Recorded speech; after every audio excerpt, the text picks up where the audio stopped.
নোয়াখালীর মানুষ গ্যাস পাবে না কেন? নোয়াখালীর গ্যাস যে বাইরে আসতে হলে নোয়াখালীর মানুষ বাসা বাড়িতে গ্যাস দিতে হবে।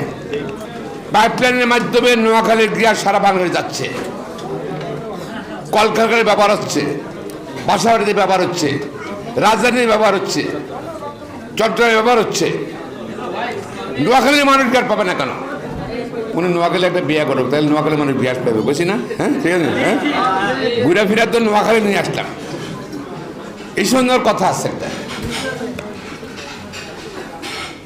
নোয়াখালীতে গ্যাস উৎপন্ন হচ্ছে, সারপ্লাস গ্যাস জাতীয় গ্রিডে পাইপলাইনের মাধ্যমে নোয়াখালীর গ্যাস সারা বাংলাদেশে যাচ্ছে, কলকারখানায় ব্যবহার হচ্ছে, বাসা বাড়িতে ব্যবহার হচ্ছে, রাজধানীতে ব্যবহার হচ্ছে, চট্টগ্রামে ব্যবহার হচ্ছে।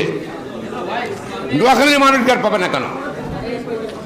নোয়াখালীর মানুষ গ্যাস পাবে না কেন? গ্যাস তো এখান থেকে উৎপন্ন হচ্ছে, পাবে না কেন? উত্তর দেবে কি? এটা জাতীয়ভাবে বন্ধ আছে, এই তো জাতীয়ভাবে বন্ধ আছে, বাসা বাড়িতে গ্যাস দেওয়া যাবে না। আমার কাছে কিন্তু এক্সাম্পল আছে, আমার কাছে প্রমাণ আছে। কিন্তু সিলেটে যে কোনো এক জায়গায় তারা এরকম দাবি করছিল, পরে সিলেটে এখানের মধ্যে পারমিশন দিচ্ছে যে ঠিক আছে ওই এলাকায় বাসা বাড়িতে গ্যাস দেওয়া। তারা এবার দাবি ছিল যে আমাদের এলাকায় গ্যাস হয়, আমরা গ্যাস দাও।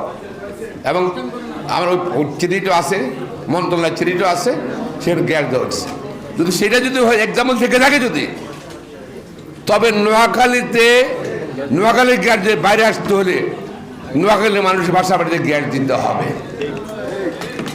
না হলে যে পাইপলাইনে করে গ্যাস আসে, যদি পাগলামি করে পাইপলাইন বন্ধ করে দেয়, আমাদের কিছু করার নাই কিন্তু। সুতরাং আমরা আশা করি এসব দাবিগুনা অনেক চরম হওয়া আগে মানা উচিত।